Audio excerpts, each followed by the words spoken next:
Baik, selain pusat kecemerlangan Proton di Subang Jaya, Presiden Jokowi juga turut melawat Kedutaan Besar Indonesia di Jalan Tun Razak Kuala Lumpur bagi bertemu warga Indonesia di sana. Dan kita terus sahaja bersama dengan rakan setugas Tan Sulin yang telah pun bersedia untuk dengan laporannya. Sulin, silakan.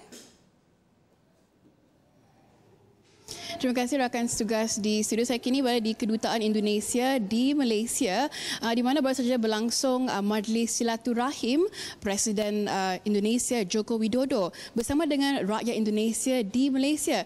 Dan sekiranya pada sebelah pagi dan tengah hari Pak Jokowi menghadiri acara yang dilihat agak formal, namun pada sebelah petang kita melihat ini adalah acara yang lebih santai di mana beliau beramah mesra dengan warga Indonesia yang berada di Malaysia.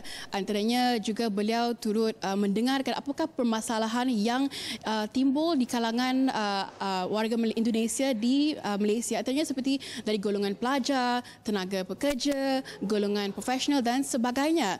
Dan mungkin untuk mengulas dengan lebih lanjut tentang lawatan pada hari ini dan juga merumuskan lawatan pada kali ini bersama sekarang adalah wartawan TV1 iaitu Dodi Kusmajadi. Terima kasih Dodi kerana studi bersama kami. Mungkin Dodi boleh berkongsi sebagai pengalaman media juga. Mungkin bagaimana melihat signifikan lawatan Jokowi, khususnya pada sebelah petang kita lihat Jokowi juga pertama kali berjumpa dengan warga Indonesia di Malaysia ni. Ya, bagi kami sebagai warga negara Indonesia yang tinggal dan bekerja di Malaysia memang ini merupakan sebuah kehormatan dan juga sangat senang dengan kehadiran beliau, dan bahkan kami sebagai warga negara Indonesia boleh menyampaikan segala persoalan yang terkait tentang warga negara Indonesia di Malaysia. Misalnya tadi seperti Anda saksikan sendiri, berbagai kalangan boleh menyampaikan persoalan-persoalan, bahkan persoalan pribadi pun yang disampaikan oleh pihak tenaga kerja Indonesia bisa disampaikan dan langsung diberikan solusinya oleh Presiden Jokowi, karena beliau bisa langsung memerintahkan kaki tangannya untuk menyelesaikan persoalan ini. Salah satunya tadi dari Medan, ada yang menanyakan tentang sijil kelahiran anaknya yang mungkin dari sisi persoalan apakah seorang presiden harus menyelesaikan, tapi ternyata beliau mau dan mampu menyelesaikan persoalan itu dan diselesaikan dengan cepat.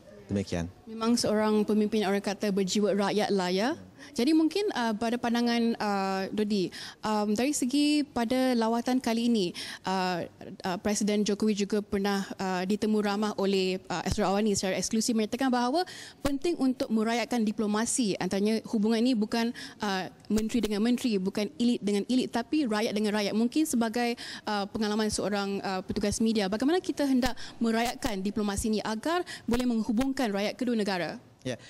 Sebetulnya saya bekerja sebagai petugas media atau wartawan di Malaysia, tentu saja memiliki sudut pandang sebagai seorang wartawan, dan saya pikir penting sekali hubungan antar wartawan in Malaysia dan Indonesia dikuatkan.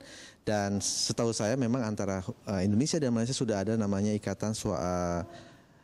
Ikatan Wartawan Indonesia dan Malaysia yang saat ini memang cukup banyak aktivitinya. Tetapi menurut saya ada yang lebih penting daripada itu. Salah satunya adalah bagaimana wartawan atau petugas media dari kedua negara memiliki persamaan pandangan, kepahaman tentang pola pikir, kepahaman tentang budaya, kepahaman tentang hal-hal yang berkaitan dengan negara Malaysia maupun Indonesia. Dan untuk itu contohnya adalah mengirimkan salah satu wakil dari media Malaysia atau Indonesia di negara masing-masing. Misalnya Malaysia mengirimkan ke Indonesia sebagai biro atau juga koresponden, dan dari Indonesia pun mengirimkan.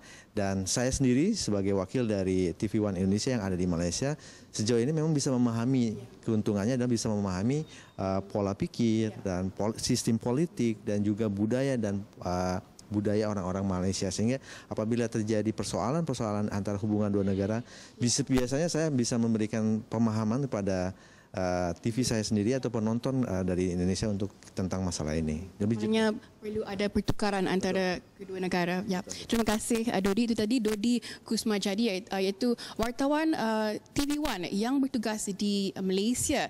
Dan nampaknya sekian dalam laporan buat masa ini, kembali bersama rakan setugas di studio.